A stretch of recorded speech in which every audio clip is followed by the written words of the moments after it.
Steam clings to bathroom mirrors like secrets to a guilty conscience. Dr. Jonathan Whitmore had performed the same ritual every morning for 10 years.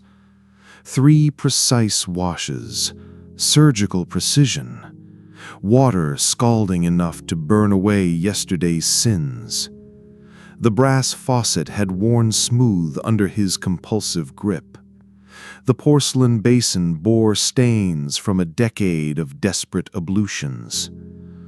But on this October morning in 1925, something waited in the condensation. Delicate cursive letters spelled out the impossible. "You know the truth." Jonathan's hands froze above the basin. Water dripped from fingertips that had once performed surgery with unwavering steadiness. The words shimmered in the steam, then dissolved under his trembling breath. Helena. She always wrote him little messages on steamed glass. Her finger would trace love notes after her morning bath. Sweet conspiracies between husband and wife. Silly romantic gestures that had made him fall in love with her auburn hair and quick laugh 15 years ago. "Good morning, my darling surgeon," she used to write. "Heal the world today." Or simply hearts and initials intertwined like their lives had been, before alcohol turned love into something twisted and dangerous. But Helena had been dead for exactly 10 years. Jonathan gripped the sink's edge until his knuckles went white. The bathroom tiles beneath his feet felt unsteady, as if the entire house were shifting on its foundation. He studied the reflection of a man he barely recognized. The devoted husband had aged into something haunted. Hollow cheeks carved by grief. Gray temples that had appeared overnight after Helena's funeral. Eyes that held too much knowledge and not enough peace. The tremor in his hands had begun as an almost imperceptible twitch the morning after Helena died. Now it was constant. A physical manifestation of the psychological earthquake that had shattered his world and rebuilt it into something unrecognizable. He counted his heartbeats. 1, 2, 3, until the panic subsided. These episodes were becoming more frequent, triggered by mirrors, by steam, by any reflection that forced him to confront the stranger he had become. Dr. Jonathan Whitmore, who had once treated the nervous disorders of Hartford's elite, could no longer trust his own perception of reality. The morning routine continued with mechanical precision, honed by a decade of practice. Jonathan dried his hands on a towel that Helena had embroidered with their wedding date, October 15, 1905, the same date she died 10 years later. Their friends had seen this as destiny, a romantic tragedy that elevated Jonathan's loss to something almost literary in its poetic cruelty. If only they knew the truth. The house at 42 Elm Street stood like a monument to arrested time. Every room preserved exactly as it had been on October 15, 1915. Helena's teacup still sat on the kitchen counter, a delicate china piece with hand-painted roses that she had inherited from her grandmother. The book she had been reading lay open on the sitting room table, its bookmark marking a poem by Keats that she would never finish. Jonathan had dismissed the housekeeper 3 years after Helena's death. Mrs. Hartwell had been with them since their wedding, a sturdy Irish woman who had watched their marriage bloom and wither with the keen eye of someone who understood the rhythms of domestic life. She had tried, gently, to suggest that perhaps it was time to change things, to move Helena's clothes from the bedroom closet, to pack away the medicines that still lined the bathroom cabinet, to let life resume its natural course. But Jonathan had seen these suggestions as betrayals. Mrs. Hartwell couldn't understand that Helena might return someday, that her killer might leave clues only Jonathan would recognize, that changing anything would be tantamount to giving up the search. So Mrs. Hartwell had left, taking with her the last voice of reason in the house. Jonathan had learned to cook simple meals, to sweep the floors, to maintain the basic functions of living.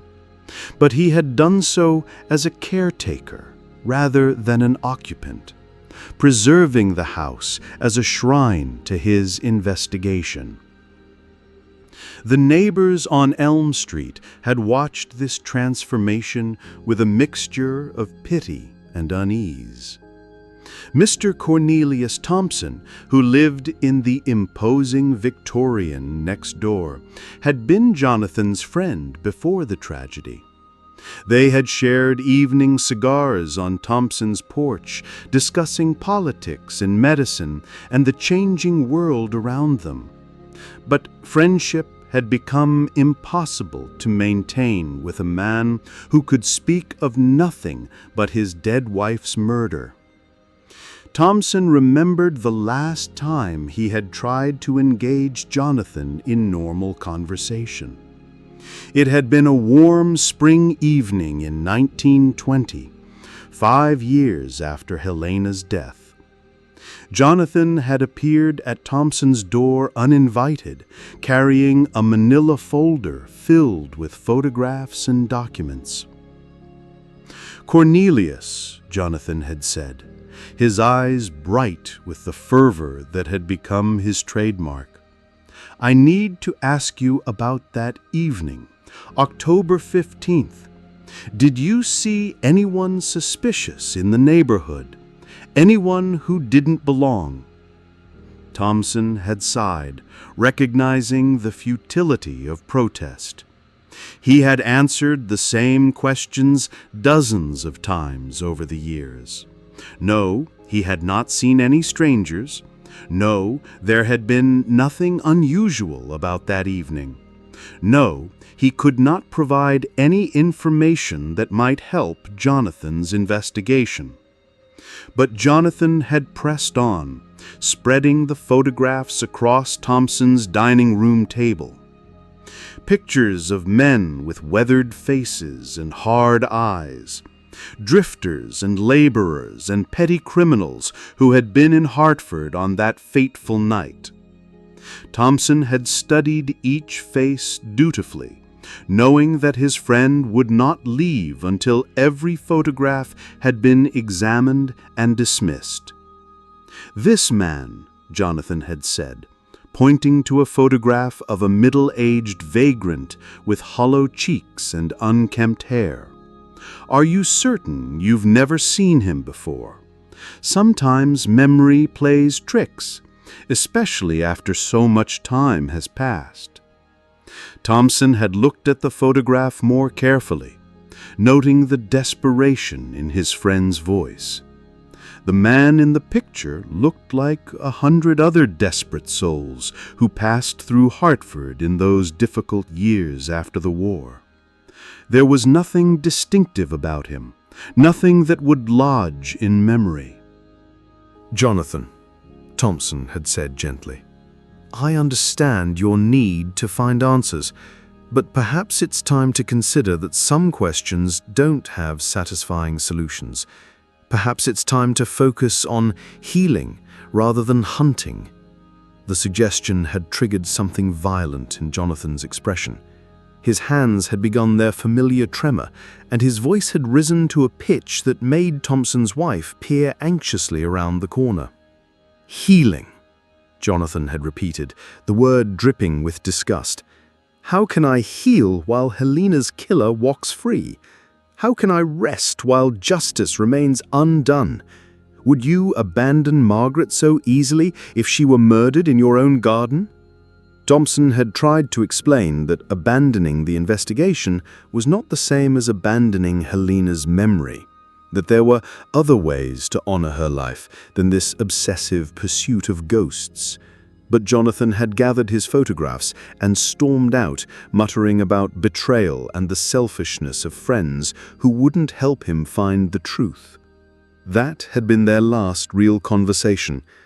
Thompson still nodded politely when he saw Jonathan on the street, still inquired about his health in the general way that neighbors do, but the friendship had died that evening, another casualty of Jonathan's consuming obsession. Mrs. Eleanor Patterson, who lived 3 houses down from the Whitmores, carried a different kind of burden. She was 84 now, bent with arthritis, but still sharp enough to remember every detail of October 15, 1915. She had been the key witness in Jonathan's fabricated alibi, the woman whose granddaughter's birth had supposedly required his urgent attention. But there had been no emergency that night, no difficult birth requiring medical assistance. Mrs. Patterson's granddaughter had been born 3 weeks earlier without complication, a healthy baby girl who had required no intervention from Dr. Whitmore or anyone else. Mrs. Patterson had told Detective O'Brien the truth years ago, but the information had been buried in a file that no one wanted to reopen. Dr. Whitmore had been such a respected member of the community, and grief could make people do strange things. It had seemed kinder to let the lie stand than to destroy a grieving man's reputation. But the kindness had curdled over the years into something more troubling. Mrs. Patterson watched Jonathan's daily walks through the neighborhood, noting the increasing strangeness of his behavior, the way he would stop suddenly and stare at nothing, the way he would mutter to himself as he examined the ground for clues that existed only in his imagination. Sometimes she wondered if she should have spoken louder back then, pushed harder for the truth. But Dr. Whitmore had been such a pillar of the community, such a devoted husband. It had been impossible to imagine that his grief might be hiding something darker. Now, as she watched him from her kitchen window, Mrs. Patterson felt the weight of her silence. Every day that passed with Jonathan's freedom felt like complicity in whatever had really happened to Helena. But she was an old woman now, and the burden of truth seemed heavier than her aged shoulders could bear. The house where Mrs. Patterson lived had been her home for 43 years. She had raised 6 children within its walls, buried a husband, and watched the neighborhood change from a collection of young families to a community of aging widows and widowers. Her kitchen window provided an excellent view of the Whitmore property, and over the years she had become an unwilling chronicler of Jonathan's deterioration. She remembered Helena as a vibrant woman who had brought light to every gathering. Helena had organized charity drives for the local orphanage, visited sick neighbors with homemade soup, and maintained a garden that was the envy of Elm Street. Her death had been a shock that had reverberated through the entire community. But Mrs. Patterson also remembered things that others had forgotten or chosen to ignore. She remembered the arguments that had begun to echo from the Whitmore house in the months before Helena's death. Raised voices carrying through the autumn air, followed by the sound of doors slamming and Helena's quiet sobbing in the garden. She remembered seeing Helena at the market with bruises on her arms that she tried to hide beneath long sleeves.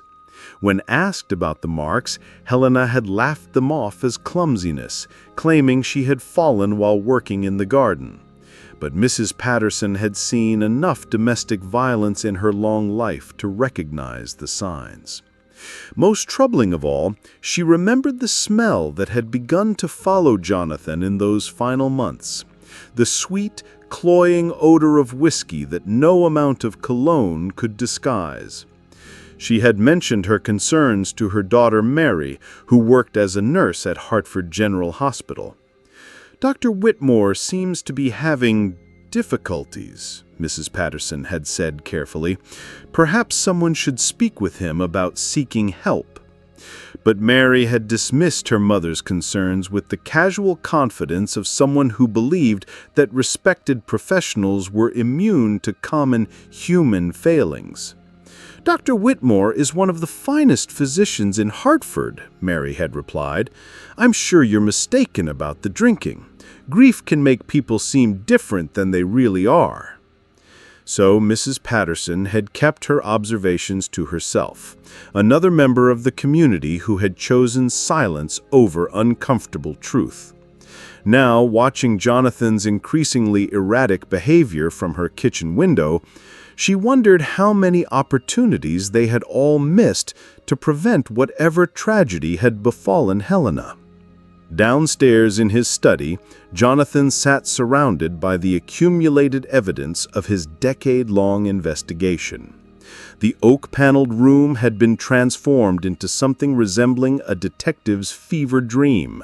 Filing cabinets lined the walls like tombstones, each drawer containing the meticulous documentation of his methodical madness. The transformation had been gradual. First, a few newspaper clippings about Helena's murder, then photographs of potential suspects, then hand-drawn maps marking every dark corner of Hartford where a killer might hide. Now the room contained witness statements, alibis, forensic observations, and hundreds of pages of notes written in Jonathan's increasingly erratic handwriting. The central focus of the room was Jonathan's massive desk, the same mahogany surface where he had once written prescriptions for patients suffering from nervous exhaustion and melancholia. The irony was exquisite in its cruelty. The man who had dedicated his life to healing psychological wounds had inflicted the deepest one upon himself. The thick leather portfolio before him contained the fruits of his investigation: 47 suspects, hundreds of interviews, thousands of pages of notes, and still no arrest, no justice, no peace. Jonathan opened the portfolio to reveal the photograph of suspect number 48, Tommy Morrison, 53 years old, weathered hands that had worked the railroad for decades before arthritis forced him into carpentry. In the photo, Tommy's eyes held the particular weariness of a man who knew he was being watched, hunted by questions he couldn't answer about a crime he'd never committed.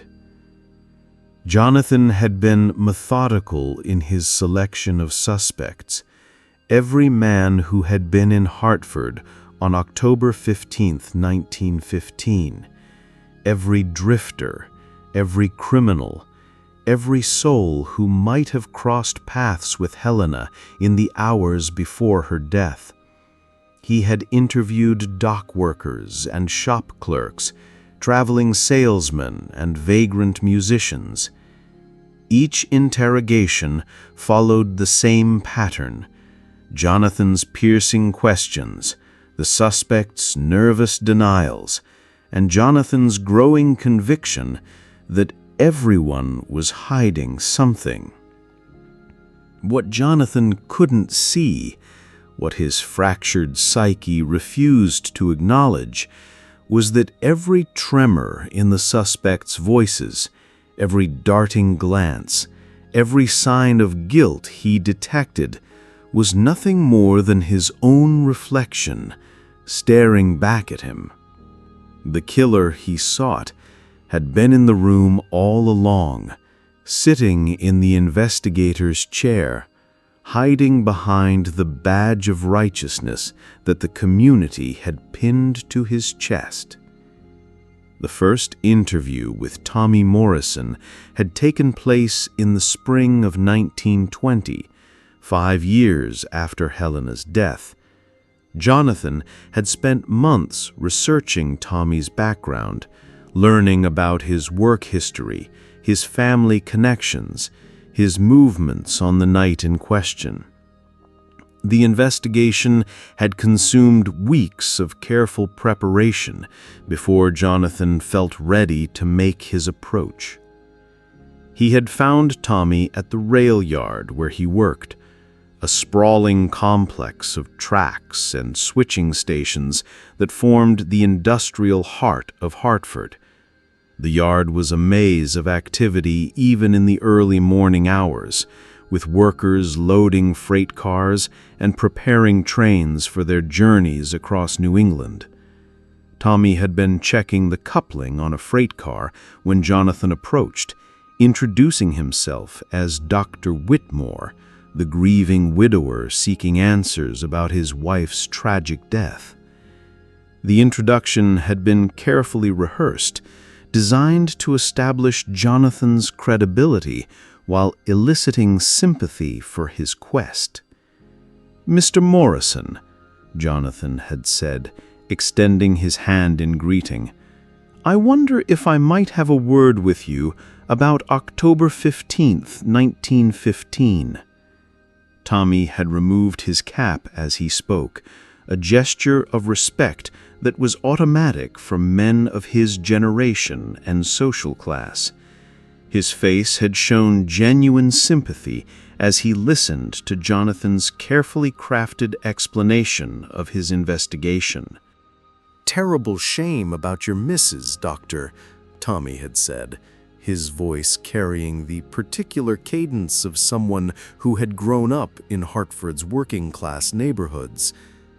"She was always kind to the workers' families, brought medicines when the children were sick." But Jonathan had heard something else in Tommy's tone, a hesitancy, a slight change in inflection that his medical training had taught him to recognize. These were the tells of psychological distress, the involuntary responses that revealed hidden truths.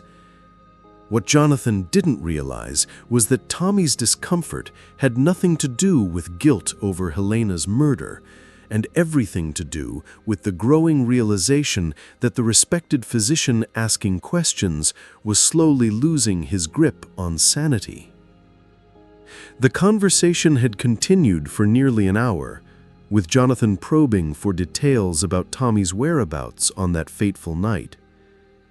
Tommy had answered each question patiently, describing his work schedule, his interactions with passengers, his involvement in dealing with a freight delay that had kept him at the station until well past midnight.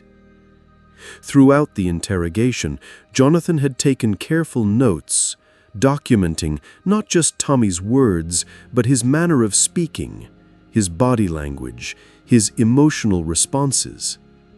These observations would later be filed away in Tommy's growing dossier, analyzed and cross-referenced with other evidence in Jonathan's search for inconsistencies. But Tommy's story never changed, because truth has that particular consistency. Unlike lies, which evolve and adapt under pressure, Tommy's account remained the same because it was an accurate description of what had actually happened that night. To Jonathan's damaged perception, however, this consistency was proof of rehearsed deception.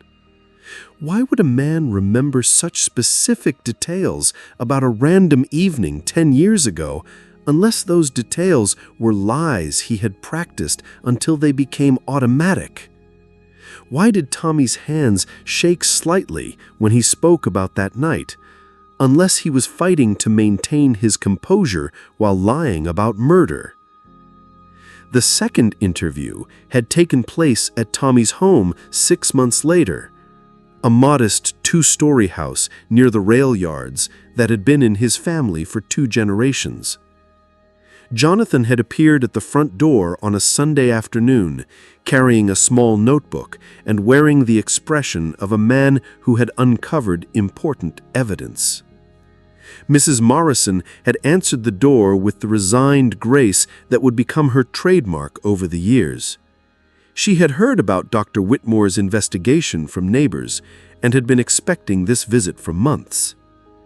Her greeting had been polite but guarded, the response of a woman who sensed that her family was about to become entangled in something they couldn't control. "Doctor," she had said, stepping aside to let him enter their modest parlor, "Tommy told me you might be coming by. He's in the workshop, but I can fetch him if you'd like some tea first."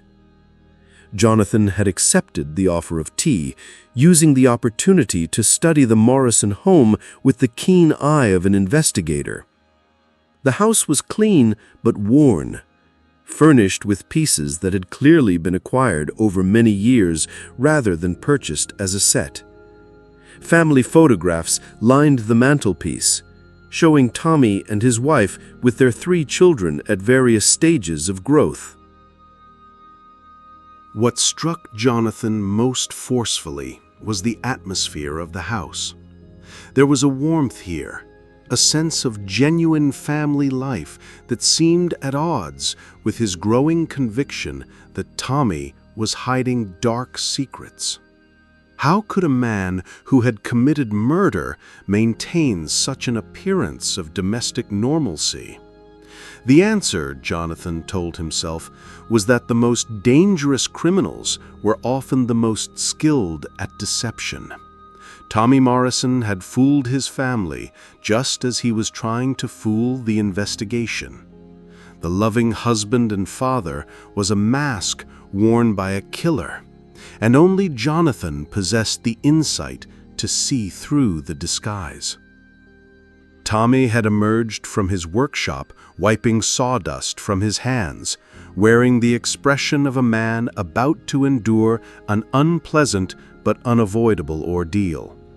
The arthritis that was beginning to end his railroad career was already visible in his movements, the way he favored his left shoulder and moved his fingers with careful deliberation.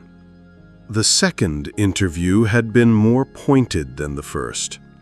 Jonathan had pressed for greater precision about Tommy's whereabouts, asking for details about the overnight shift, the passengers on the 7:20 train from New York, the mechanical problems that had delayed the westbound freight.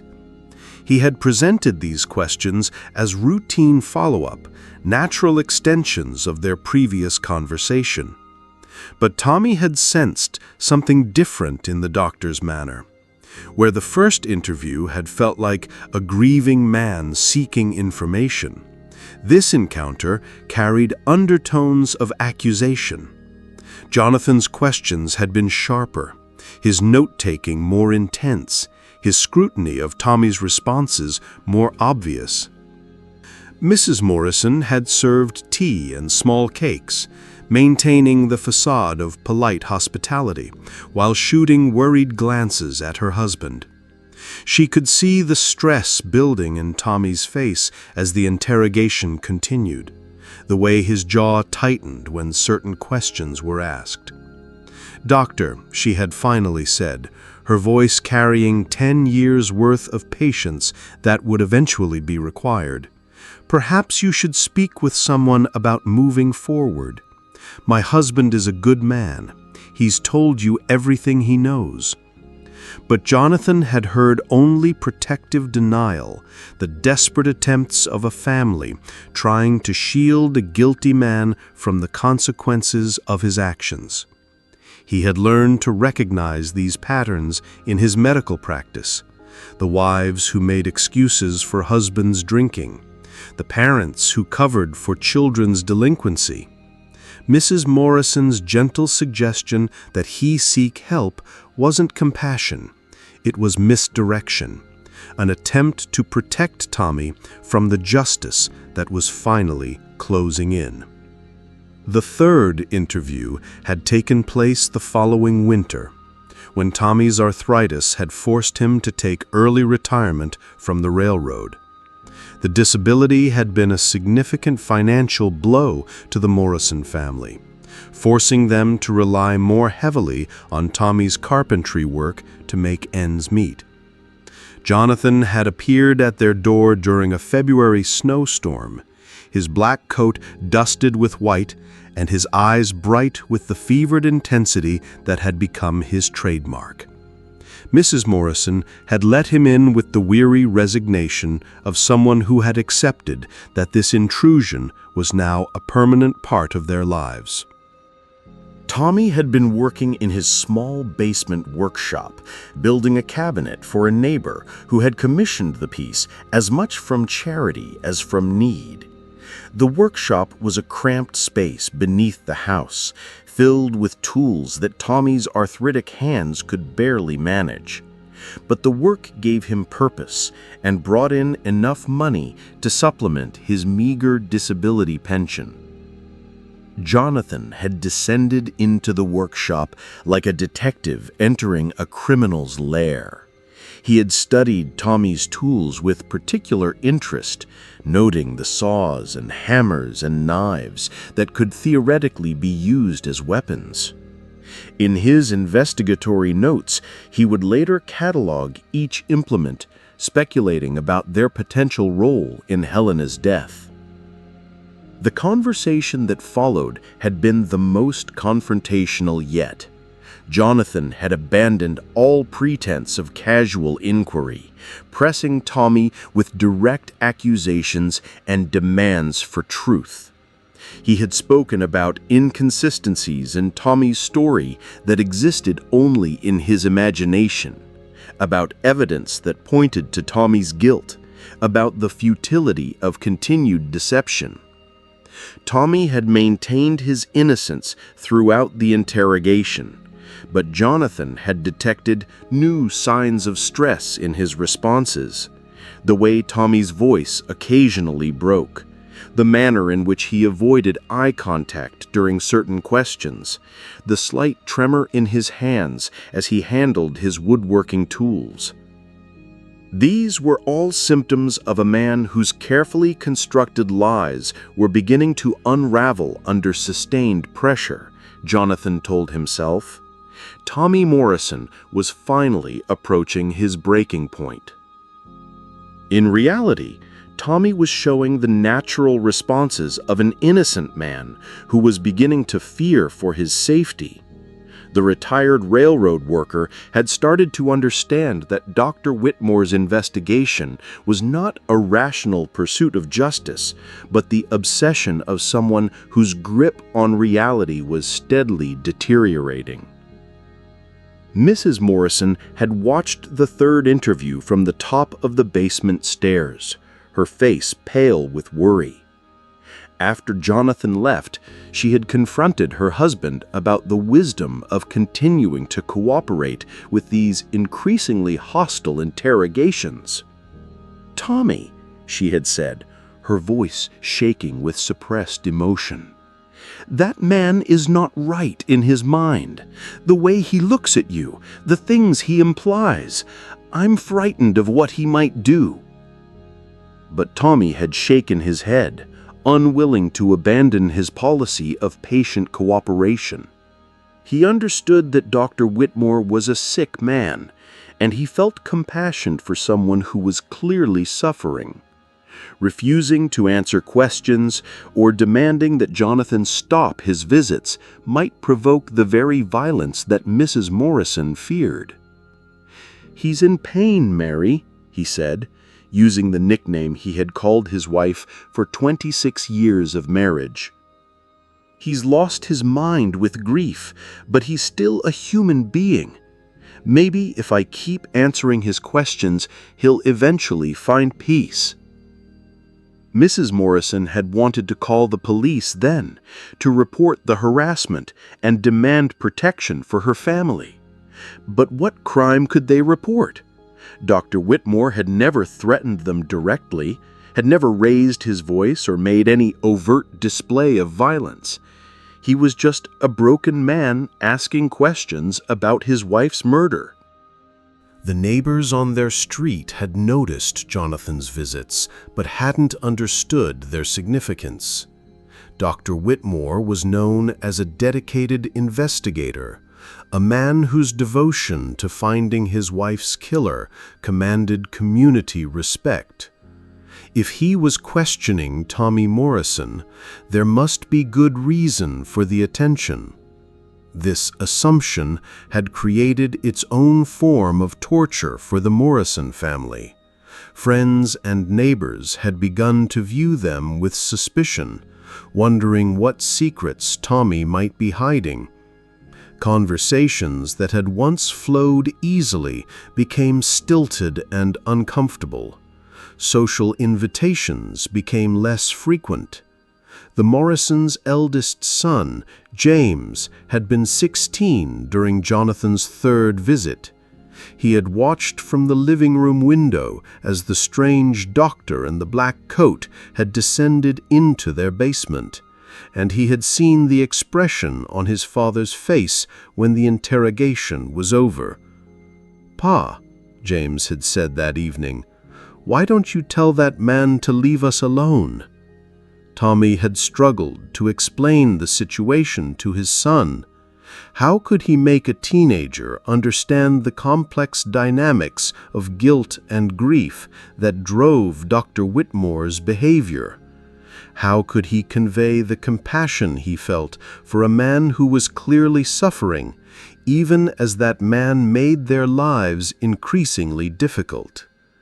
"Sometimes people get lost in their pain," Tommy had finally said.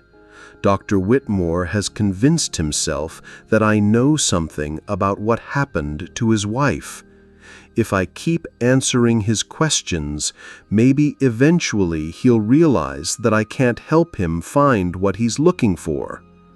But James had seen more clearly than his father the dangerous path that Dr. Whitmore's obsession was taking. The teenager had inherited his mother's intuitive understanding of human nature, and he could sense the violence lurking beneath the doctor's veneer of respectability. "He's going to hurt someone," James had predicted with the casual certainty of youth. "Maybe not on purpose, but he's going to hurt someone." The fourth interview was scheduled for this morning, and Jonathan felt the familiar thrill of the hunt as he prepared to leave 42 Elm Street. Tommy Morrison had been clever, maintaining his fabricated alibi for 10 years, enlisting his family's support in the deception. But everyone had a breaking point, and Jonathan sensed that Tommy's was approaching. The walk to the Morrison house took Jonathan through the heart of Hartford's changing landscape. The city had grown and evolved in the decades since Helena's death, adapting to the post-war boom that was transforming New England. Electric streetlights had replaced the gas lamps that had illuminated Helena's final walk. Automobiles now outnumbered horses on streets where she had once strolled to market. New buildings rose to accommodate the prosperity that had come with peace. But inside Jonathan's mind, time had stopped on October 15th, 1915. The Hartford he saw was frozen in amber, preserved exactly as it had been on the night his world had shattered. He could still see Helena walking these same streets, her auburn hair catching the light from the old gas lamps, her step light with the particular happiness of a woman who believed her future was secure. The Morrison house sat near the rail yards like an accusation. Jonathan had memorized every detail over the years, the way morning light caught the kitchen window, the small garden where Tommy's wife grew tomatoes and herbs, the front steps that creaked under the weight of an unwelcome visitor. Mrs. Morrison answered the door with weary grace, a woman who had learned that some battles couldn't be won, only endured.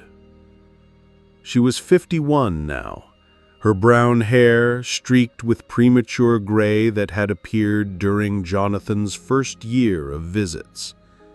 Her face had developed deep lines around the eyes, not from laughter, but from the accumulated stress of being married to a man who was perpetually under suspicion for a crime he hadn't committed. "Doctor," she said, and in that single word lived 10 years of patient suffering. Behind her, the house smelled of fresh bread and coffee, domestic comforts that seemed to mock the dark purpose of Jonathan's visit. "He's in the workshop." Tommy emerged from the back of the house, wiping sawdust from his hands and wearing the expression of a man about to endure an unpleasant but unavoidable ordeal. At 53, he had aged more than the years warranted. His hair was completely white now, his face etched with the particular weariness that comes from being hunted by someone you cannot escape. The arthritis that had ended his railroad career was visible in his careful movements, the way he favored his left shoulder, the stiffness in his fingers that made delicate work a struggle. But Tommy Morrison was not a man to complain about his ailments, especially not to the unstable doctor who had made his life so difficult. Jonathan catalogued every micro-expression with the intensity of a hawk studying prey. The slight tightening around Tommy's eyes when he mentioned Helena's name, the almost imperceptible change in breathing patterns when discussing October 15th, 1915, the way Tommy's fingers worried at the edge of his work apron. These were the tells of a guilty man, Jonathan was certain. What Jonathan saw was fear, but he interpreted it as deception. Tommy Morrison was afraid, but not of discovery. He was afraid of the increasingly unstable man who had been haunting his life for a decade, asking the same questions, demanding answers to a crime he'd never committed, growing more desperate and unpredictable with each passing year. October 15th, 1915, Jonathan began, his voice carrying the weight of ritual. The words had become an incantation, repeated so many times they seemed to possess their own power. "Tell me again about your shift that night." Tommy's story emerged with the weary precision of a prayer recited too many times to carry meaning. He had arrived at the train station at 6 p.m. for his overnight shift. The station master had assigned him to the main platform, where he would check tickets and assist passengers. The 7:20 train from New York had arrived on schedule, carrying its usual mix of businessmen returning from the city and travelers heading west. Among the passengers had been an elderly woman with several heavy bags, and Tommy had helped her onto the platform and directed her to a porter. There had been a young couple with a crying infant, and Tommy had assisted them in finding the correct connecting train to Boston. A traveling salesman had inquired about hotels near the station, and Tommy had provided directions to the Hartford Inn. Around 9 o'clock, mechanical problems had developed with the westbound freight train. A broken coupling had spilled grain across the tracks, requiring Tommy and several other workers to clear the mess before the train could continue its journey. The cleanup had been difficult work, made more challenging by the October darkness and the constant threat of rain.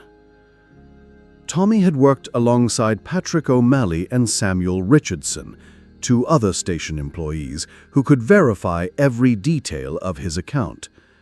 They had spent nearly 2 hours clearing grain from the tracks, testing the repaired coupling, and ensuring that the delayed freight train could safely resume its journey. He had remained at his post until 6 the following morning, when his replacement had arrived for the day shift. These were simple facts, verified by employment records, witness statements, and the railroad's own logs. Tommy had told this story dozens of times over the years, to Jonathan, to his own family when they asked why the doctor kept visiting, to neighbors who wondered why they so often saw Dr. Whitmore's black-clad figure on their street. But to Jonathan, this consistency was damning evidence of rehearsed deception. He leaned forward with predatory focus, his voice dropping to the tone he had once used to extract difficult confessions from patients about their drinking or infidelity. You remember that night very clearly for something that happened 10 years ago. Most people can't recall such specific details about a random evening. Tommy's hands shook as he reached for his pipe, and Jonathan's pulse quickened. There, the tremor of guilt, the nervous gesture of a man whose carefully constructed lies were beginning to unravel. What Tommy was actually experiencing was the accumulated stress of being interrogated by a madman, the natural fear of someone who sensed violence lurking beneath a veneer of respectability. "Wasn't a random evening," Tommy said quietly, striking a match with fingers that betrayed his nervousness. "Freight delay, grain spill, working 2 hours past normal. You remember nights like that because they're different from routine."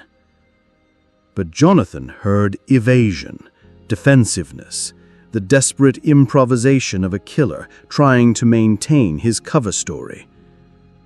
He pressed harder, asking why Tommy's version of events never varied, why he never seemed to remember additional details despite years of reflection. He suggested that perhaps Tommy's memory was so perfect because it was fabricated, rehearsed so many times that it had become automatic. The conversation continued its familiar dance, Tommy providing reasonable explanations, while Jonathan interpreted every word as evidence of deeper conspiracy. They were trapped in their respective roles, the innocent suspect and the guilty investigator who would never recognize his own reflection in the fear he saw in others' eyes. Mrs. Morrison served coffee during the interrogation, her movements careful and deliberate as she navigated between her husband and their unwelcome guest. She had learned over the years to minimize her presence during these visits, understanding that any attempt to intervene would only prolong the ordeal. But she listened to every word from her position at the kitchen sink, washing the same cup over and over while monitoring the conversation for signs that Dr. Whitmore's questioning might turn violent. She had witnessed the gradual escalation of his obsession, seen how each visit had become more intense than the last. "Why won't you just tell the truth?" Jonathan finally demanded, his voice rising with frustration. "I know you're hiding something. I can see it in your face, hear it in your voice. Helena deserves justice, and I won't stop until she gets it." Tommy Morrison looked at this broken man and felt something approaching pity. He could see the madness burning behind Jonathan's eyes, the desperate need to find meaning in his wife's senseless death. But Tommy also had a family to protect, and his patience was not unlimited. "Doctor," Tommy said carefully, "I've told you everything I know. I worked my shift that night, same as always. If someone hurt your wife, I'm truly sorry, but it wasn't me. Maybe it's time to let the police handle this." The suggestion that he abandon his investigation hit Jonathan like a physical blow. Let the police handle it? The same police who had failed to solve the case for 10 years, who had dismissed vital clues and overlooked obvious suspects? Jonathan had become the investigation, and the investigation had become him. To abandon it would be to cease existing entirely. He rose abruptly from his chair, his movements so sudden that Tommy stepped backwards involuntarily. For a moment, the mask of civilized respectability slipped, and Tommy glimpsed something dangerous in Jonathan's expression, a flash of the violence that had killed Helena Whitmore on October 15, 1915. "I'll never stop," Jonathan said, his voice barely controlled. "I'll never stop searching until I find the truth." Mrs. Morrison appeared in the doorway between the kitchen and the parlor, her face pale with worry. She had heard the change in Dr. Whitmore's voice, recognized the edge of violence that had entered the conversation. Her hand moved instinctively toward the kitchen knife she kept on the counter, not with any intention of using it, but as a small comfort in the face of growing fear. Tommy Morrison watched from his doorway as the doctor disappeared down Maple Street and whispered a prayer that this obsession would finally consume itself before it consumed him. His wife appeared beside him, her face pale with worry. "He's getting worse. Maybe we should call the police ourselves." But Tommy shook his head. What crime could they report? Being questioned about a decade-old murder wasn't illegal, and Dr. Whitmore had never actually threatened them. He was just a broken man, clinging to the only thing that gave his life meaning, even if that meaning was built on delusion. The afternoon brought an unexpected visitor to 42 Elm Street. Detective Michael O'Brien stood on the front porch, his weathered face bearing the weight of 10 years' worth of unresolved questions. O'Brien was 62 now, white-haired and patient, with the particular wisdom that comes from a lifetime of studying human nature in its most twisted forms. He had handled hundreds of cases during his career, but Helena Whitmore's murder was one that had never sat right with him. The detective had spent his retirement years in a small apartment near Hartford Center, reading mystery novels and tending to his late wife's rose garden. But Helena's case haunted him, appearing in his thoughts at unexpected moments, demanding attention like an itch that couldn't be scratched. There had been too many inconsistencies in the original investigation, too many convenient explanations, too much focus on external threats when the evidence suggested something far more intimate and terrible. O'Brien remembered the night Helena's body had been discovered. He had been a young detective then, eager to prove himself, but lacking the political capital to challenge a respected member of the community. Jonathan's reputation as a physician and his obvious grief had made him untouchable, and the pressure to find an external killer had been overwhelming. But O'Brien had never stopped questioning the official conclusion. He had reviewed the case files dozens of times over the years, analyzing every statement, every piece of physical evidence, every moment of Jonathan's behavior in the hours after Helena's body was discovered. The devoted husband's grief had seemed too perfect, too performed, like a man playing a role rather than experiencing genuine emotion. There had been the matter of Jonathan's clothes, which contained more of Helena's blood than could be explained by simply holding her dying body. There had been the crime scene itself, which looked staged rather than spontaneous. Broken glass from a window that had been shattered from the inside, scattered jewelry that any real burglar would have taken. Most troubling had been Jonathan's alibi, which had checked out superficially, but contained timing discrepancies that O'Brien had never been able to reconcile. Mrs. Patterson had eventually admitted to O'Brien that there had been no medical emergency on the night of October 15, 1915. Her granddaughter had been born 3 weeks earlier without complication, and there had been no reason to call for Dr. Whitmore's assistance. The hospital records that showed Jonathan's presence that night had been falsified, though proving this after 10 years would have been impossible. The decision to confront Jonathan wasn't made lightly. O'Brien had spent 5 years in retirement turning the case over in his mind, analyzing every detail, every inconsistency, every moment that had never quite made sense. He had no legal authority, no official standing, nothing but an old detective's intuition and a conscience that wouldn't let him remain silent.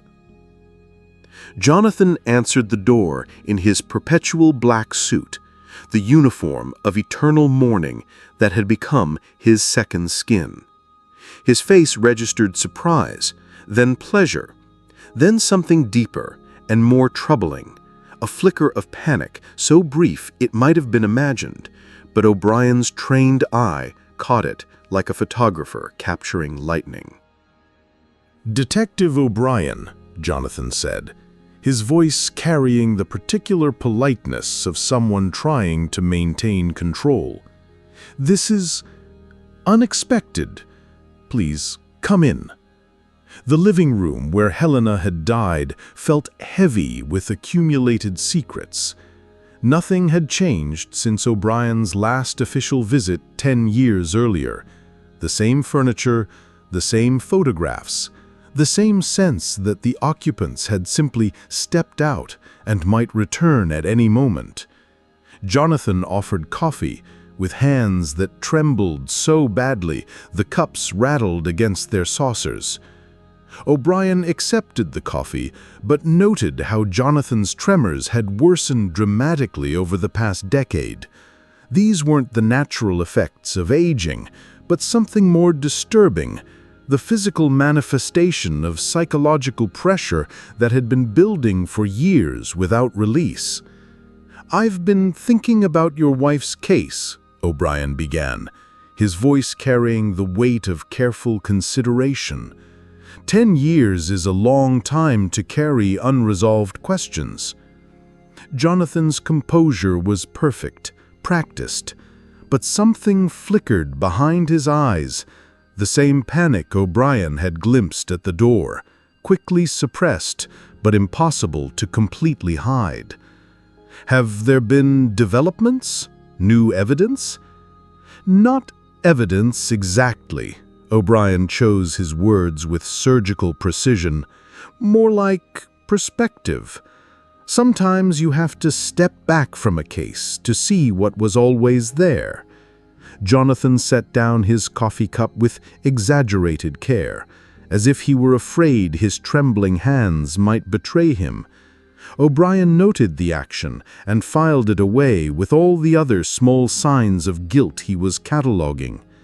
After 30 years as a detective, he had learned to read the subtle language of deception, the involuntary tells that revealed what words tried to hide. "I'm not sure I understand." The case was thoroughly investigated, every lead was pursued, every suspect questioned. If there was something obvious, surely it would have been discovered. But O'Brien pressed forward, speaking about inconsistencies in the timeline, about alibis that checked out on the surface but fell apart under closer examination, about the curious absence of any real evidence pointing to an external killer. He mentioned witnesses who had changed their stories, records that had been conveniently lost, and the growing suspicion that Helena's death was not the result of a random crime, but something far more personal. With each revelation, Jonathan felt cracks appearing in the wall that separated his conscious and unconscious minds. O'Brien's words were crowbars prying at psychological defenses that had taken 10 years to construct. The fabricated emergency at Mrs. Patterson's house, the conveniently timed medical call that provided his alibi, the physical evidence that had never quite fit the official narrative. Each fact was another fracture in the elaborate fiction that had become Jonathan's reality. "You're suggesting someone close to Helena was involved?" Jonathan asked, his voice carefully controlled, but his hands betraying him with their constant trembling. "I'm suggesting that sometimes the most obvious answer is the correct one, even when that answer is too painful to accept." The room seemed to tilt around Jonathan like a ship in heavy seas. His vision blurred at the edges, his chest constricted, and for a moment he couldn't remember how to breathe. These were the symptoms of panic. But Jonathan interpreted them as righteous anger at the detective's insulting implications. He stood abruptly and walked to the window, turning his back on O'Brien while he fought for control. Outside, the garden bench sat in dappled sunlight, innocent and accusing. Helena had died there, but not the way he remembered, not the way he had told himself for 10 years. "I don't believe your wife was killed by a stranger," O'Brien said finally, his voice gentle but implacable. "I think her death was something more personal, more tragic." The words hit Jonathan like physical blows. Each accusation was a key turning in locks he had spent a decade securing. Fragments of genuine memory began seeping through the cracks. The smell of whiskey on his breath, the sound of Helena's voice raised in anger, the feeling of his hands closing around her throat. But Jonathan's mind wasn't ready to surrender its protective fiction without a fight. As O'Brien continued speaking, Jonathan began to experience auditory hallucinations. He heard Helena's voice calling to him from somewhere in the house, pleading with him to ignore the detective's lies, reminding him of their love and his promise to find her killer. "Don't listen to him, darling," her voice whispered from the stairway. "He doesn't understand what we had. He doesn't know how much you loved me." These hallucinations were his psyche's desperate attempt to maintain the fantasy that had kept him functional for 10 years. But they were also signs that his psychological defenses were beginning to crumble under the weight of O'Brien's relentless questioning. "I don't believe your wife was killed by a stranger," O'Brien said finally, his voice gentle but implacable. "I think her death was something more personal, more tragic." The words hit Jonathan like physical blows. Each accusation was a key turning in locks he had spent a decade securing. Fragments of genuine memory began seeping through the cracks. The smell of whiskey on his breath, the sound of Helena's voice raised in anger, the feeling of his hands closing around her throat. But Jonathan's mind wasn't ready to surrender its protective fiction without a fight. As O'Brien continued speaking, Jonathan began to experience auditory hallucinations. He heard Helena's voice calling to him from somewhere in the house, pleading with him to ignore the detective's lies, reminding him of their love and his promise to find her killer. "Don't listen to him, darling," her voice whispered from the stairway. "He doesn't understand what we had. He doesn't know how much you loved me." These hallucinations were his psyche's desperate attempt to maintain the fantasy that had kept him functional for 10 years. But they were also signs that his psychological defenses were beginning to crumble under the weight of O'Brien's relentless questioning. "You're wrong," Jonathan said, his voice barely above a whisper. "Helena was killed by a stranger. I've spent 10 years investigating, 10 years following every lead, interviewing every suspect. I know more about this case than anyone." O'Brien studied the broken man before him with the experienced eye of someone who had spent decades watching people confront uncomfortable truths. Jonathan's denial was textbook, too vehement, too detailed, too desperate to convince both listener and speaker of its validity. "Tell me about Tommy Morrison," O'Brien said quietly. The name hit Jonathan like a physical blow. His hands gripped the windowsill until his knuckles went white and his breathing became shallow and rapid. O'Brien noted these responses with professional interest. They were the reactions of a man whose carefully constructed world was beginning to collapse. "Morrison is... he's a suspect," Jonathan managed. "I've interviewed him multiple times. He's hiding something, I'm certain of it." "What's he hiding?" His story is too consistent, too perfect. Real memories have inconsistencies, gaps, contradictions. But Morrison tells the same story every time, word for word. That's not natural unless it's been rehearsed. O'Brien nodded thoughtfully. "You know what else isn't natural, Doctor? A husband who discovers his wife's body and immediately has perfect recall of his own whereabouts for the entire evening. You told my officers exactly where you'd been, minute by minute, without any of the confusion or shock that genuine witnesses usually display." Jonathan's reflection in the window began to blur as tears filled his eyes. For just a moment, he saw not the familiar face of the grieving widower, but something else, the face of a man capable of violence, the face of someone with blood on his hands. "I need to check something upstairs," Jonathan said abruptly, his voice cracking under the strain. "Please excuse me for a moment." He climbed the stairs on legs that felt disconnected from his body, each step an enormous effort. The second floor of the house held the most painful memories, the rooms where he and Helena had shared their private moments.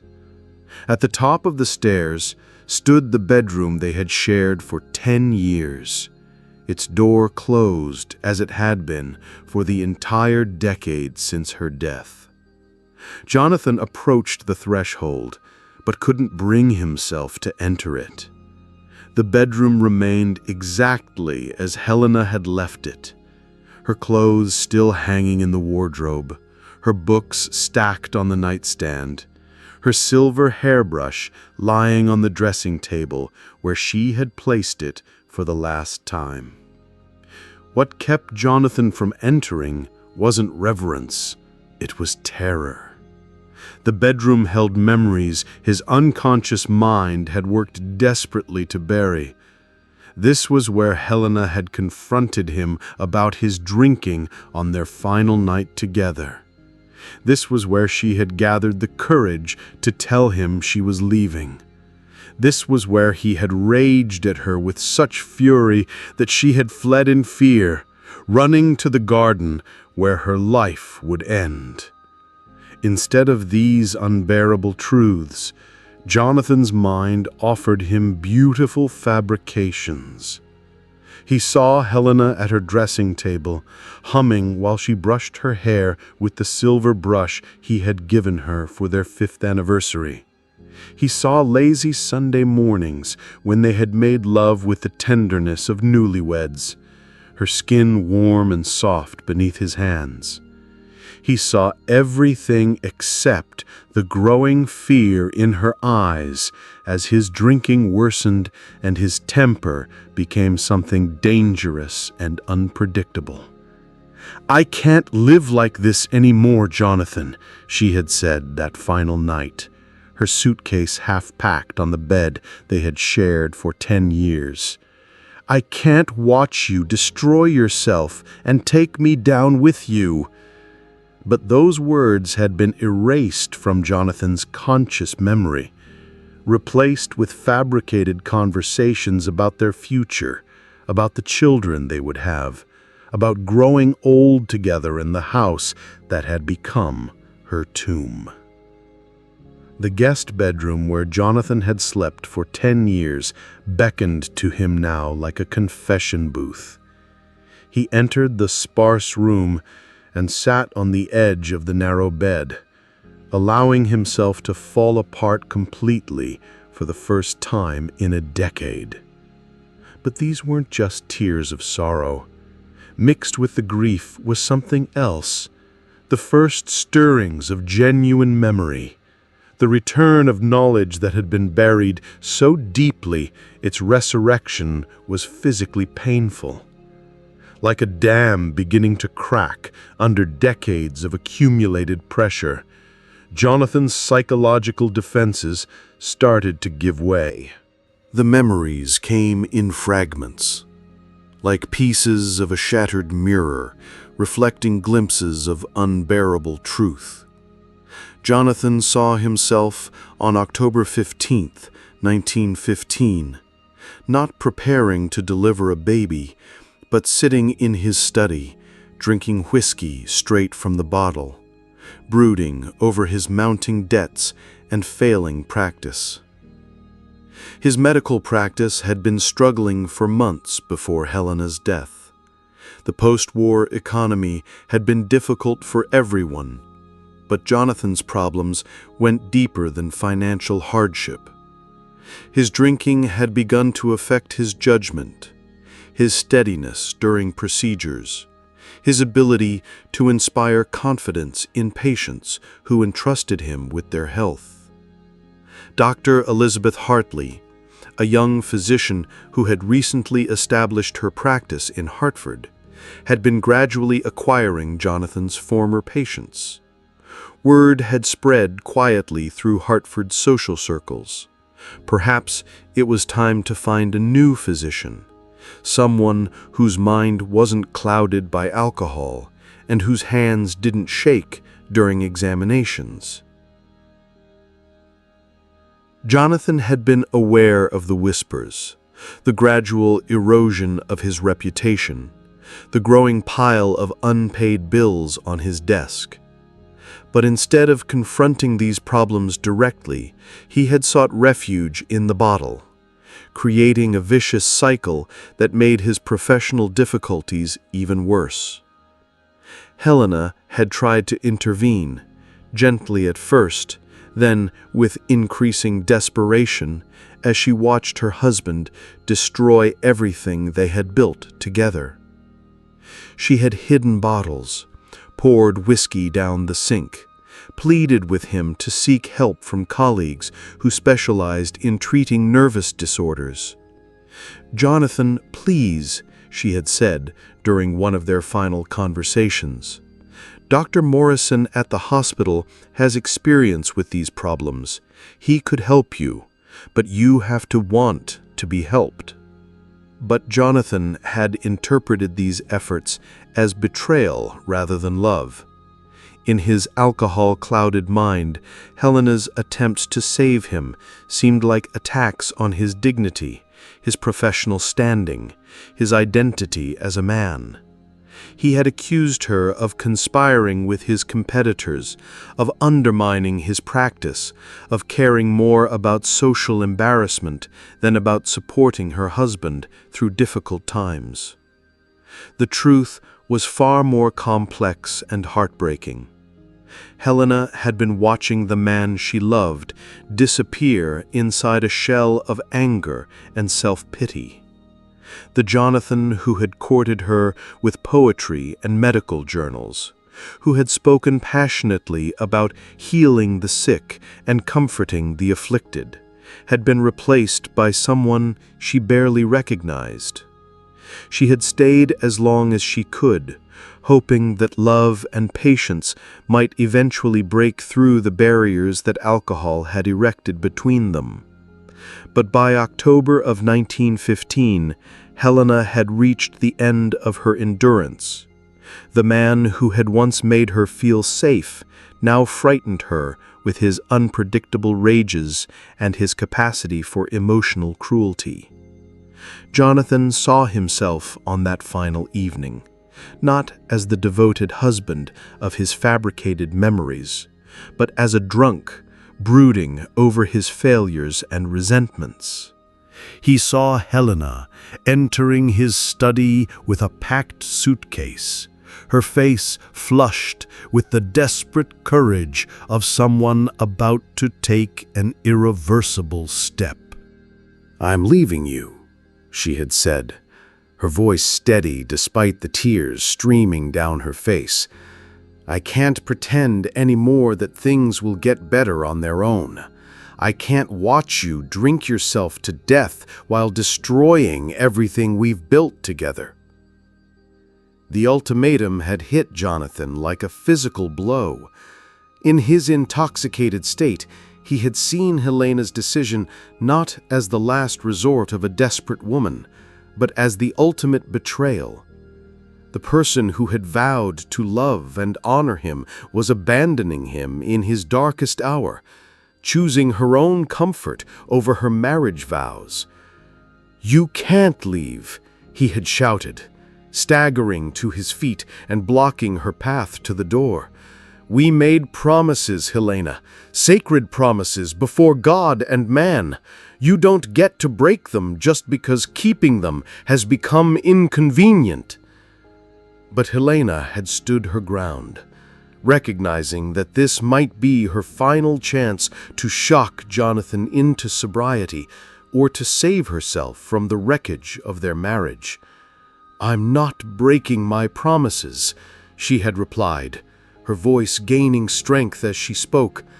"I'm trying to save us both.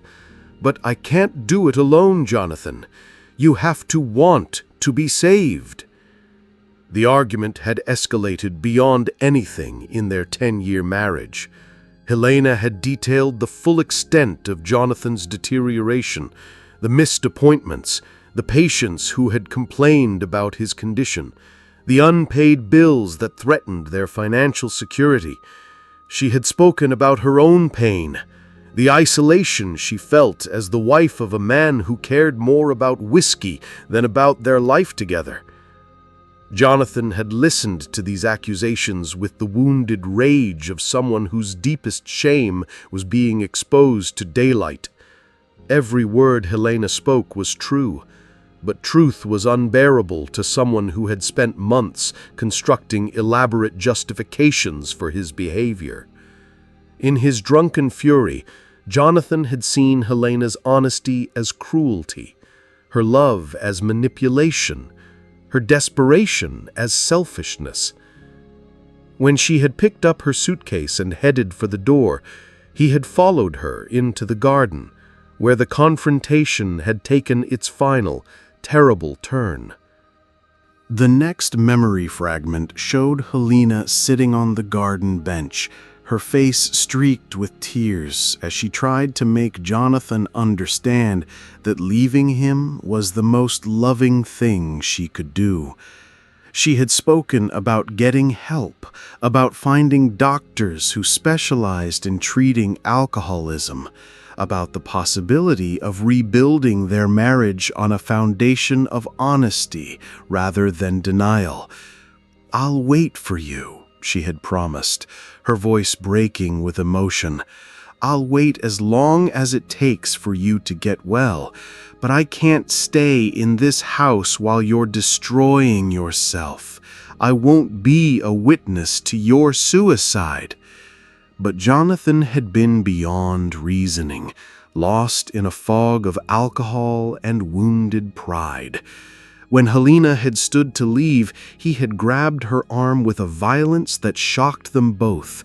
She had tried to pull away, frightened now by the stranger her husband had become.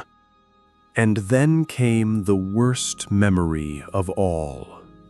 Jonathan's hands moving to Helena's throat, her eyes widening with shock and betrayal as she realized what was happening. The terrible sounds she made as her windpipe was crushed beneath his fingers. The physical act of murder had lasted only minutes, but what followed had taken hours. Jonathan's rage had evaporated the moment Helena's body went limp in his arms, replaced by a horror so profound that it threatened to drive him insane on the spot. He had carried her lifeless body back into the house, his mind already beginning the process of denial that would eventually consume his entire identity. The crime scene he created was elaborate in its deception. A broken window to suggest forced entry, scattered jewelry to imply robbery, even a small cut on his own hand to support his story about struggling with an intruder. Most diabolically of all, Jonathan had created the fictional emergency at Mrs. Patterson's house by bribing a hospital clerk to falsify the duty logs. When police investigated his alibi, they found official records showing that Dr. Whitmore had indeed been called away to assist with a difficult birth on the night of October 15, 1915. The psychological effort required to maintain these lies had been enormous. For months after Helena's death, Jonathan had lived in constant fear of discovery, jumping at every knock on the door, analyzing every conversation for signs that someone suspected the truth. The strain had been unbearable, driving him to the edge of complete mental collapse. And then, gradually, miraculously, his mind had found a solution. Instead of continuing to maintain the lie consciously, Jonathan's unconscious had simply rewritten his memories to match the fabricated story.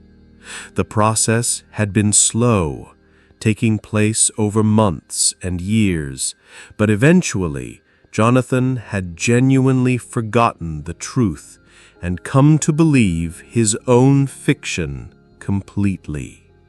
When Jonathan finally returned to the living room, he was a different person than the one who had left it. The decade of carefully maintained composure was gone, replaced by the raw honesty of a man who could no longer hide from himself. His face was streaked with tears, his hands shook uncontrollably, and when he spoke, his voice carried the weight of absolute truth. "I killed her," Jonathan whispered, the words scraping his throat like broken glass. "God help me. I killed Helena." The confession poured out of him like poison, finally being expelled from a wound that had festered for 10 years. He told O'Brien about the drinking, about Helena's ultimatum, about the argument that had escalated into violence. He described the murder in terrible detail, not the sanitized version he had lived with for a decade, but the brutal reality of strangling the woman he claimed to love. He spoke about the elaborate cover-up that had followed, the false alibis and planted evidence, the bribes and lies that had protected him from discovery. But most devastating of all, he described the psychological mechanism that had allowed him to forget these crimes entirely, to become genuinely convinced of his own innocence. "I didn't just lie to everyone else," Jonathan said, his voice breaking. "I lied to myself so completely that the lie became my reality. For 10 years, I've been living as two different people, the devoted husband seeking justice and the killer hiding from it. My conscious mind knew only the first identity, while my unconscious carried the terrible burden of the second." O'Brien listened with the professional calm of someone who had heard many such admissions over his career. But privately, he was shaken by the psychological complexity of what he had uncovered. This wasn't simply a case of a killer evading justice. This was a man whose mind had protected him from unbearable truth by creating an entirely false identity. The investigation files that had consumed Jonathan's study, the suspects he had interrogated for years, the elaborate theories he had constructed, all of it had been the product of genuine delusion rather than conscious deception. Jonathan hadn't been pretending to search for Helena's killer. He had actually been searching, never realizing that the killer was himself. "The men I questioned," Jonathan continued, his voice hollow with horror, "Tommy Morrison, all the others, they were innocent. I've been torturing innocent people for 10 years, seeing my own guilt reflected in their fear, and interpreting it as evidence of their crimes." When Jonathan finished his confession, Detective O'Brien sat in silence for several minutes, processing what he had heard. The legal implications were complex. Statute of limitations had run out on many potential charges, and Jonathan's obvious mental illness would complicate any prosecution. But more immediate was O'Brien's concern for Jonathan's psychological state. The man was clearly fragile, teetering on the edge of complete breakdown.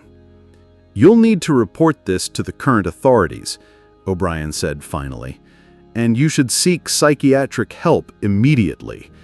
What you've described, the mind doesn't create that kind of protection without severe trauma underlying it." Jonathan nodded, feeling a strange peace despite the ruins of his life spreading around him. The terrible weight of his secret was finally lifted, even if the burden of his guilt remained.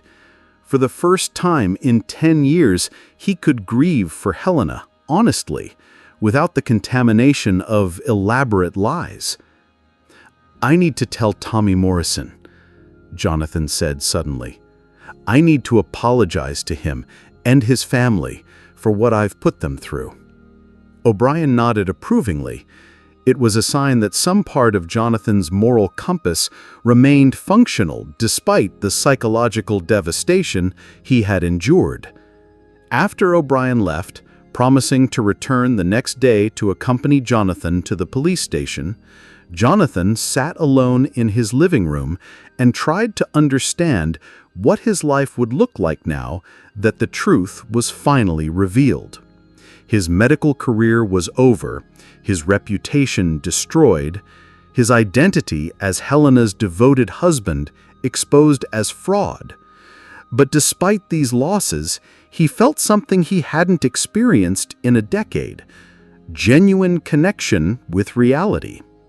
The hallucinations of Helena that had comforted him throughout his investigation were gone, replaced by authentic memories of the woman he had loved and killed. For the first time since her death, Jonathan could see Helena clearly, not as the idealized saint his mind had created, but as the real woman she had been, flawed, frightened, desperate to save both of them from the destruction his drinking was causing. That evening, Jonathan walked out to the garden bench where Helena had died. For 10 years he had avoided this spot during the hours of darkness, but now he sat down in the gathering dusk and allowed himself to remember everything exactly as it had happened. The bench had been Helena's favorite place in the garden, a simple wooden seat positioned to catch the afternoon sun while providing a view of the flower beds she had planted and tended with such care. In spring, the bench was surrounded by daffodils and tulips. In summer, roses bloomed on the trellis behind it.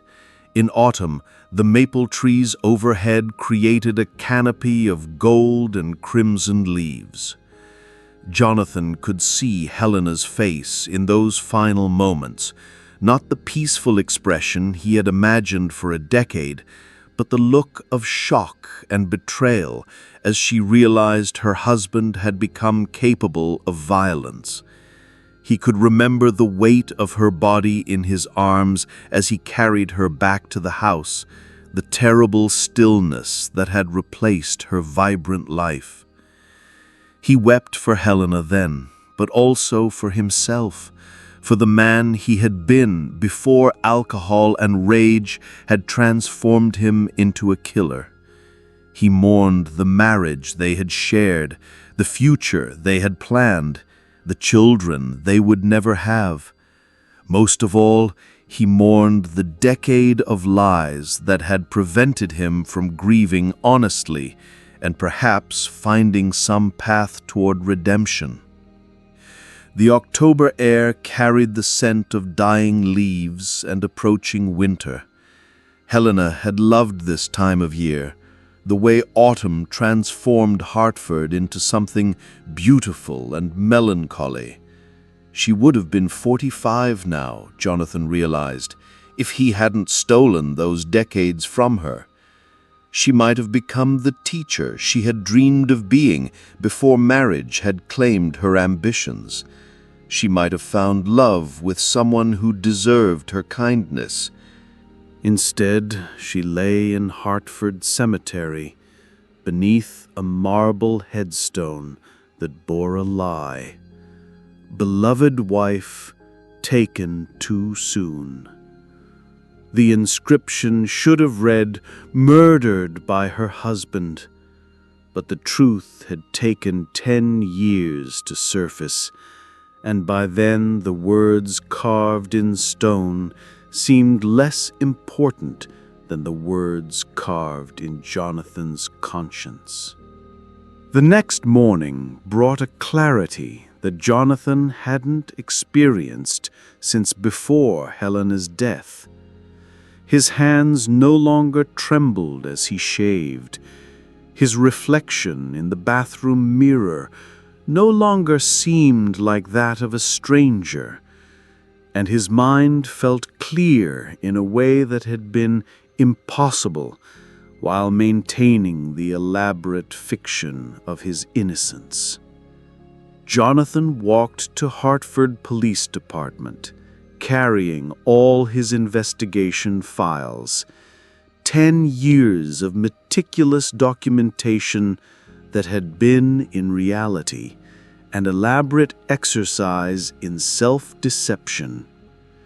The current detective in charge of cold cases, Lieutenant James Murphy, was a young man who knew Jonathan's reputation and treated him with the respect due to a grieving widower who had never given up seeking justice. "Dr. Whitmore," Murphy said, standing when Jonathan entered his office, "Detective O'Brien told me you wanted to discuss your wife's case. Has there been a development?" Jonathan laid the files on Murphy's desk with hands that no longer trembled. The confession he had made to O'Brien had broken something inside him. Not his spirit, but the psychological mechanism that had been generating his physical symptoms for a decade. With the truth finally acknowledged, his body had stopped manifesting the stress of maintaining an impossible lie. "Yes," Jonathan said quietly, "there has been a development. I killed my wife, Helena Whitmore, on October 15th, 1915. Everything in these files is the product of 10 years of elaborate self-deception designed to hide that fact from myself and from the world." The confession took 4 hours to complete, with Jonathan providing details that only Helena's actual killer could have known. He described the crime scene before the police had discovered it, explained discrepancies in the physical evidence that had never been resolved, and revealed the methods he had used to create false alibis and deflect suspicion. Lieutenant Murphy listened with growing amazement as Jonathan dismantled his own decade-long investigation piece by piece, showing how every lead had been unconsciously sabotaged, every suspect chosen for their inability to actually be guilty of the crime.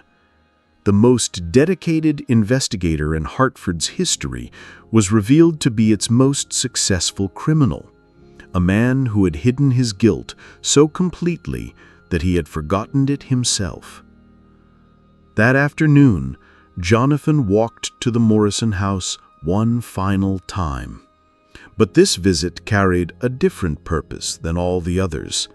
Instead of accusations and demands for truth, Jonathan came bearing the heaviest truth of all, the confession that would finally free Tommy and his family from a decade of undeserved suspicion. Mrs. Morrison answered the door with her usual weary grace, but something in Jonathan's expression made her step back involuntarily.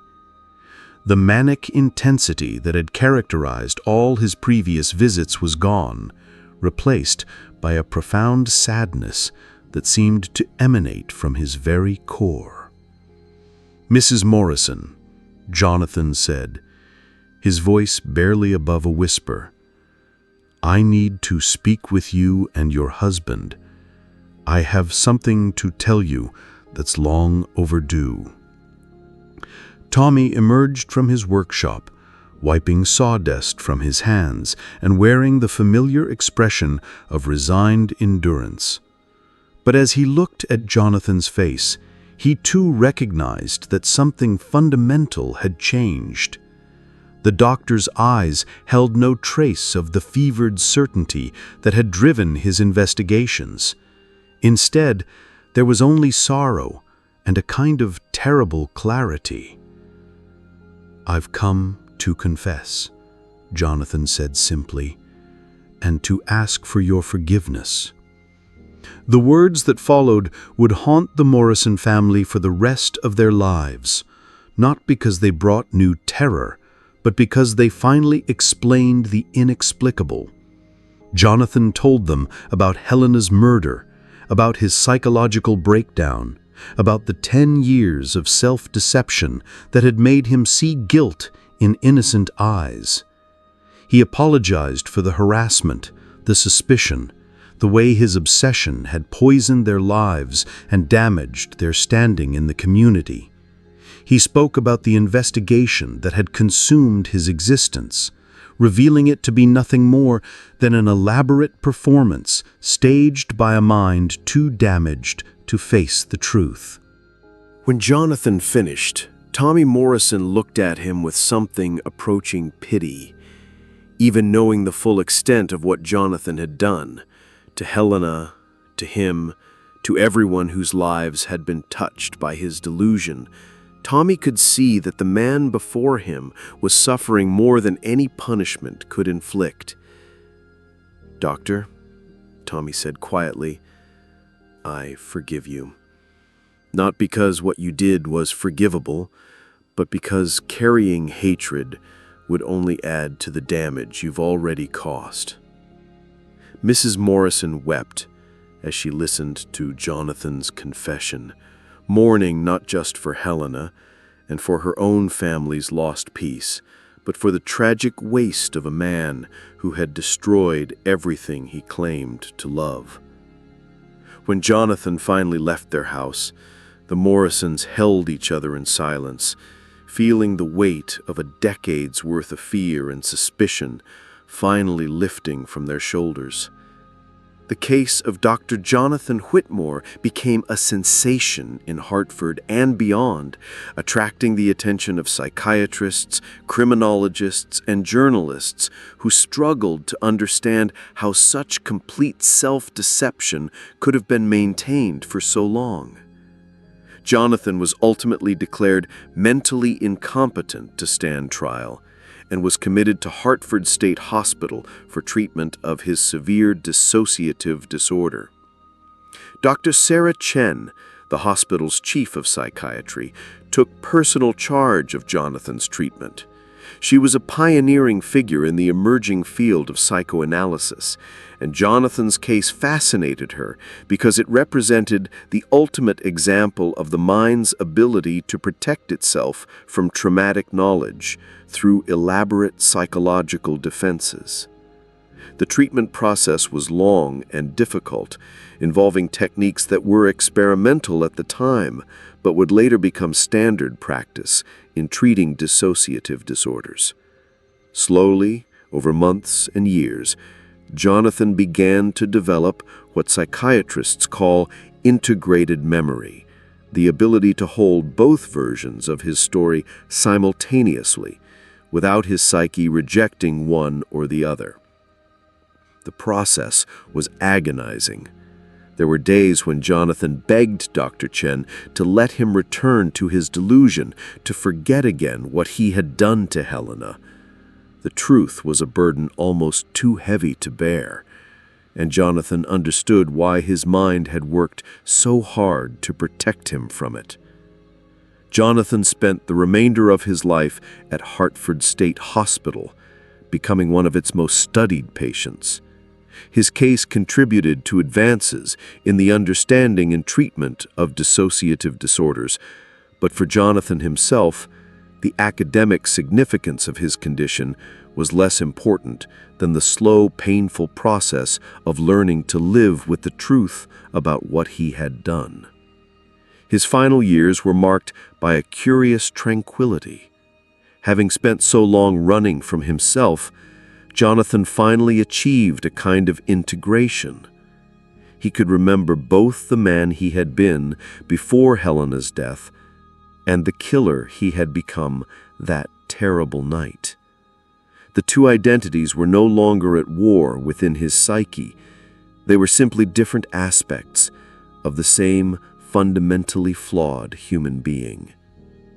Jonathan died in 1962, 47 years after Helena's murder, and 35 years after the truth had finally surfaced. His final words, spoken to a nurse who had cared for him for many years, were simple and heartbreaking. "Tell them I remembered. Tell them I finally remembered what I did to Helena, and that I never stopped loving her, even when I was killing her." The house at 42 Elm Street was eventually sold by the state to satisfy outstanding debts and hospital expenses. The new owners, unaware of its history, lived there happily for several years before learning about the tragedy that had unfolded within its walls. Unable to escape the house's reputation, they eventually sold it to developers who demolished it in 1955. A small park was built on the site, with a bench dedicated to Helena's memory. The inscription reads simply, "In memory of Helena Whitmore, who deserved better." There is no mention of her husband, no reference to the decade-long investigation, no acknowledgement of the elaborate deception that had defined her death for so long. The case stands as a chilling reminder of the human capacity for self-deception. It demonstrates how the mind can create elaborate fantasies to protect us from unbearable truths, and how those fantasies can become so complete that they replace reality entirely. Jonathan spent 10 years as Hartford's most dedicated investigator, never realizing that he was searching for himself. But perhaps there is some small measure of justice in the fact that truth, like water finding its way through stone, will eventually surface. The killer Jonathan Whitmore had sought for 10 years had finally been found. The search was over. The man who had searched for himself had finally looked in the right place. The steam on Jonathan's bathroom mirror that October morning in 1925 had spelled out the inevitable. You know the truth. His unconscious mind had been trying to tell him what his conscious thoughts had spent 10 years denying. The killer he sought was closer than his own shadow, staring back at him from every reflection, every mirror, every window that forced him to see himself as he really was. Sometimes the monster we fear most lives within ourselves, and sometimes the search for truth becomes the very mechanism by which we hide from it. But in the end, truth persists. Even when buried beneath decades of desperate self-dissection, it waits, patient as justice itself, ready to surface when the mind can finally bear its weight. This is the story of a man who spent 10 years searching for himself without knowing it. A tale of guilt so profound it fractured a human soul into two separate identities. A reminder that the lies we tell ourselves to survive may be more elaborate than any fiction and more dangerous than any truth. In Hartford, Connecticut, in the year 1925, Dr. Jonathan Whitmore finally found what he had been looking for. He found the killer of Helena Whitmore. He found himself.